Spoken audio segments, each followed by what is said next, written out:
when I saw the power, the incredible power of combining functional medicine labs and treatments with traditional Chinese medicine.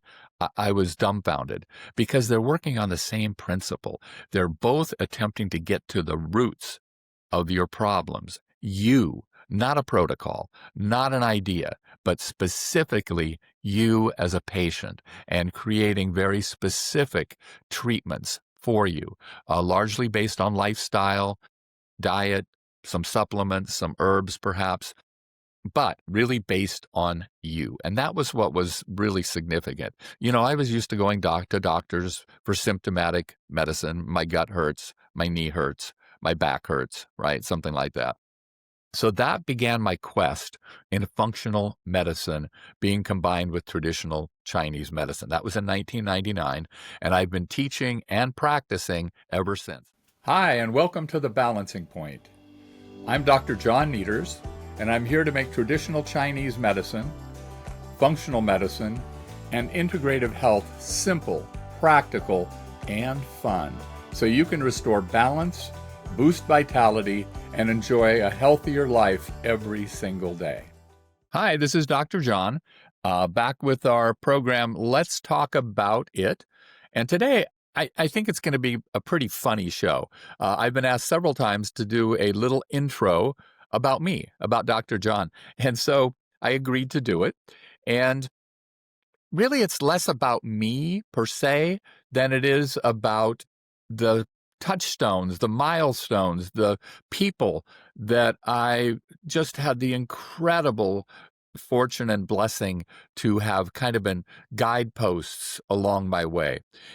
Maybe you've read Gurdjieff's books where he talks about meetings with remarkable men. Well, that's kind of how I feel, although there were certainly plenty of remarkable women on my journey also. But it's really those meetings that really move and transform your life many times. Some of them I sought out. Many of them it was just absolute the luck of the draw. So I've been doing Tai Chi and Qigong practices since the 1970s. And those people that I studied with have had an enormous impact. But my studies with Tai Chi actually go back to while I was still in high school, or the year after I got out of high school, actually, in this case. And so I'd been a high school jock, right? I played 4 sports in high school: football, baseball, soccer, and basketball. I was no good at basketball or soccer, so I didn't play those all 4 years of high school. But anyway, right after school, I went to Santa Barbara, UC Santa Barbara, and I became a couch potato. I gained about 40 pounds over a period of less than a year. I did no physical activity. And then one day I got up to play a rousing game of ping pong. Blew out my back, really. Blew out 2 discs in my back. They had to carry me into student health. And of course, the doctor said, "Oh my God, you're going to need surgery." I got a second opinion and they said, "Oh, you're going to need surgery." And I was going to get surgery. I didn't see any other options. But I happened to visit a friend of mine who was my polar opposite in many ways. So like I said, I was a jock mostly in high school. I got good grades because they came easily, but certainly not because I studied at that time. But I had a friend named Stuart McClay who absolutely changed my life.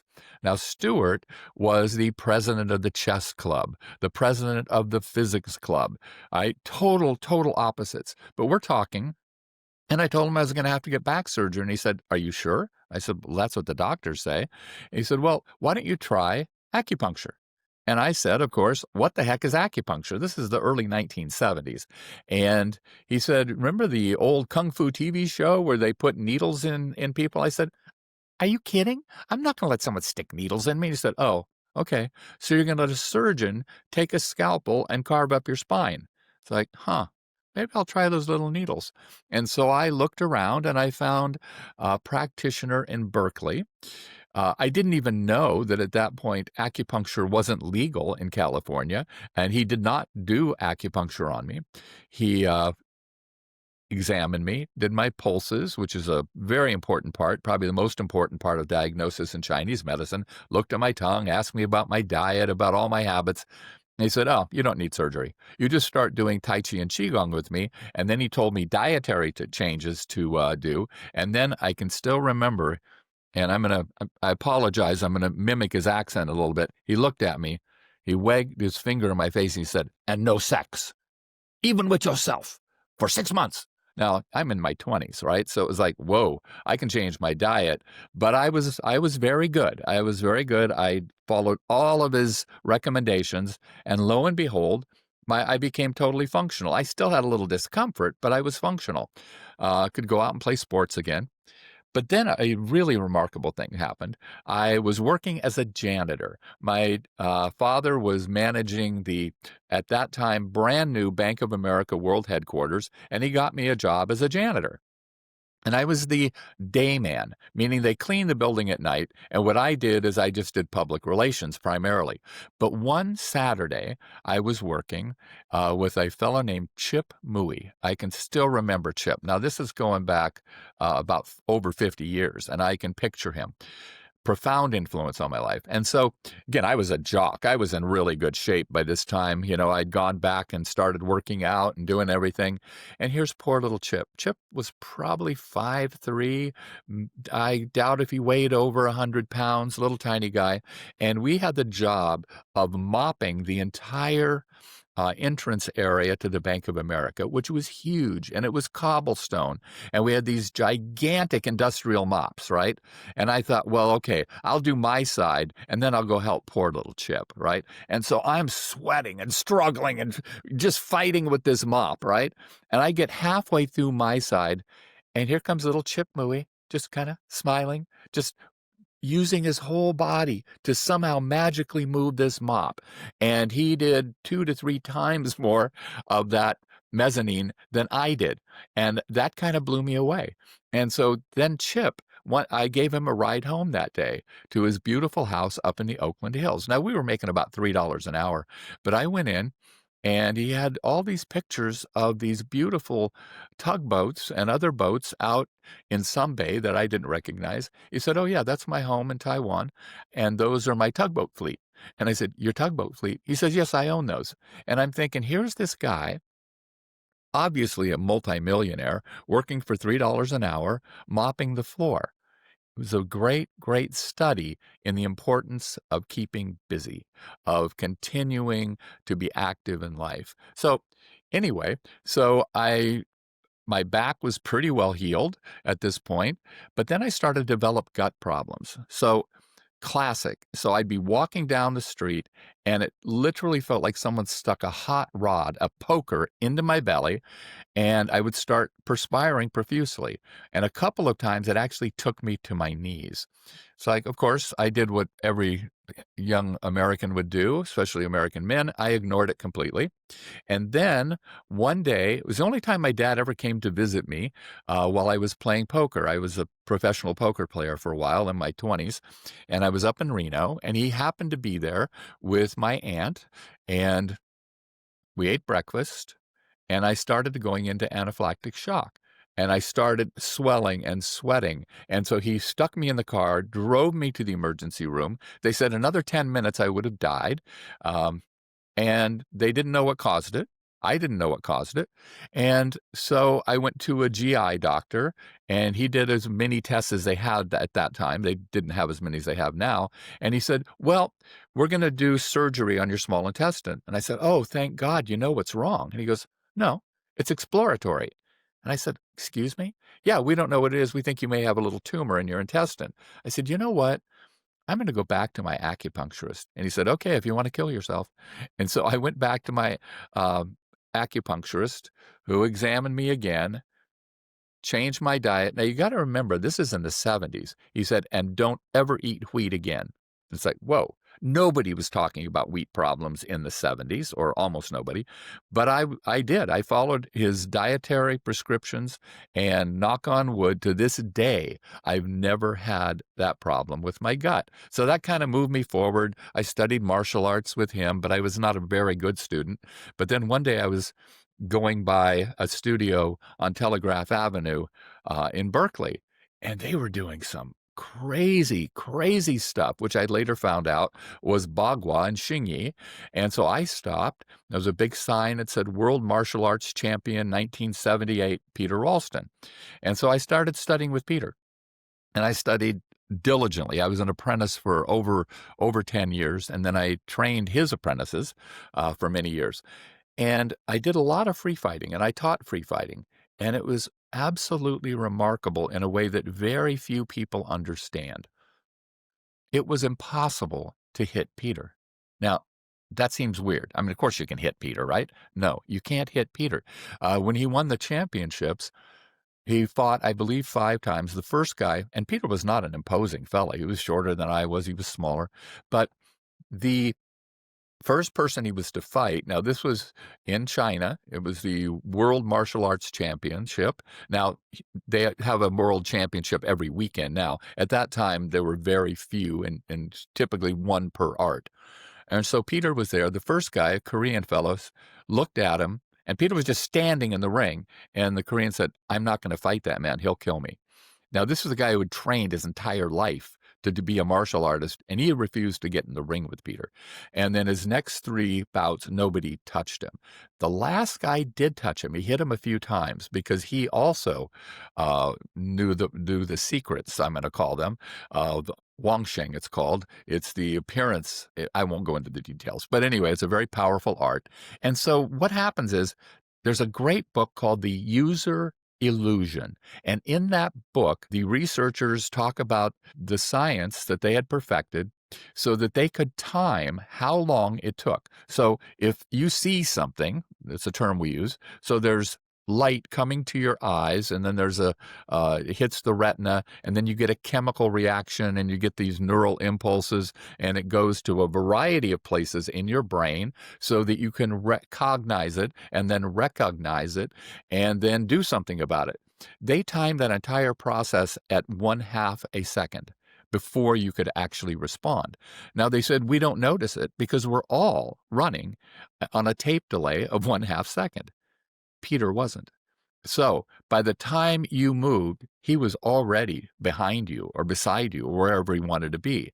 Now, I could do that often, but Peter lived there. And so you couldn't hit him. I mean, I practiced with him for years and years and years, never hit him. And he would bring people in, Aikido masters often. And just to be clear, if I were in their dojo playing their game, they would have kicked my rear end. But I was playing my game. And so they would say, "Hit John." And they go, "What? Hit him. Hit him as hard as you can." They could never hit me because I would go into that space and they couldn't hit me. They would chase me around the studio and we'd laughing. I'd be laughing. They wouldn't be. And it's important to realize that I could do that with them, but I could never touch Peter. That's how incredible he was. But his power, he said, came from his contemplation. So I studied contemplation with him for about a dozen years. He was a master contemplator. I spent hundreds of days, thousands and thousands of hours in contemplation. Eventually in 1985, I had what's commonly called an enlightenment experience, which really then shifted the course of my life. But eventually, I finally got free of my obligations that had been keeping me from it and went back to school to get my master's degree in the 1990s. Got my degree, and then another transformative experience, meetings with remarkable men. One of my associates cajoled me, basically bribed me into going to a weekend lecture in Berkeley.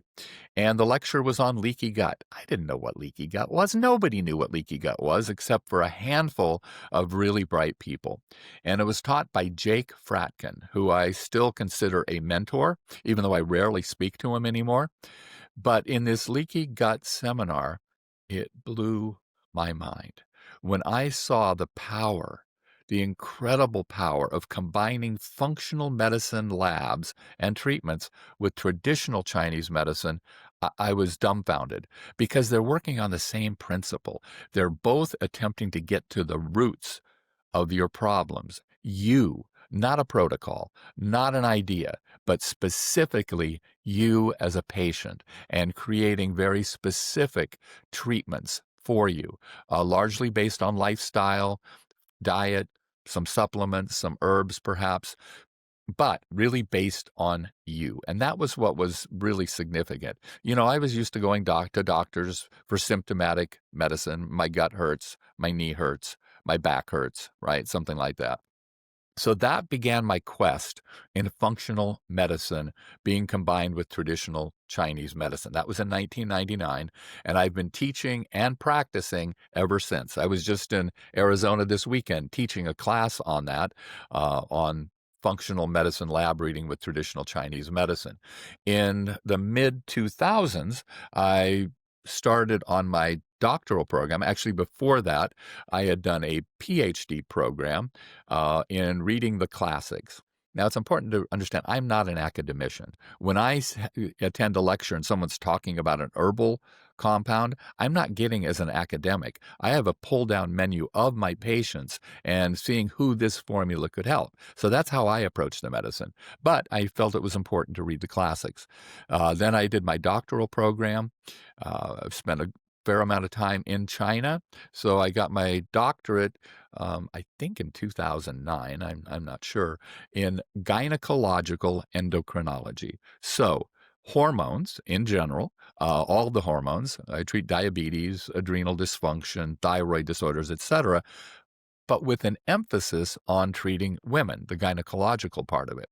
And I've been doing that ever since. I received a certificate in diabetes care from Xinhua Hospital in China, where their diabetes care is so far advanced to what we're doing here in the United States. It's actually mind-boggling, the effectiveness. And I received a certificate in gynecology from Zhejiang Hospital, which also I could spend a week telling you stories about how efficient their process is. So that's kind of what got to me to this point. A couple people had asked me, so I thought I'd put things together. Now, along the way, I had meetings with many more incredible people. I did more than a year-long program with Anthony Robbins in the mid-'80s to become certified in his programs. And again, many of these things seem just like almost accidents. I just kept falling into being with these people. I studied with a very famous Ayurvedic physician, Maya Tawari, who was phenomenal. So I've just been very blessed, very, very fortunate. Now, if you want to see something hilarious, I invite you to go to Vimeo, Vimeo, and the Forum on Spirituality, and get my name. And I did a couple of TV shows a few years ago.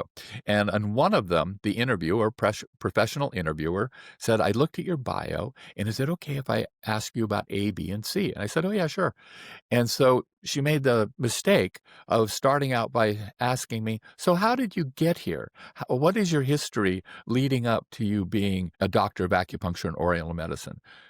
I only spent the entire show explaining that to her. It was hilarious. So if you want to have fun, I looked it up a while back, and I really dislike watching or listening to myself, but I laughed through this entire show. So Forum on Spirituality, John Nieters on Vimeo. So I'll be back in a week for another doctor's talk, and until then, be happy, be healthy. Bye-bye. Thank you for joining me on The Balancing Point. If you enjoyed today's episode, please follow the show, share it with a friend, and leave a review. Feeling out of balance? Most approaches just manage symptoms. Here, we get to the root.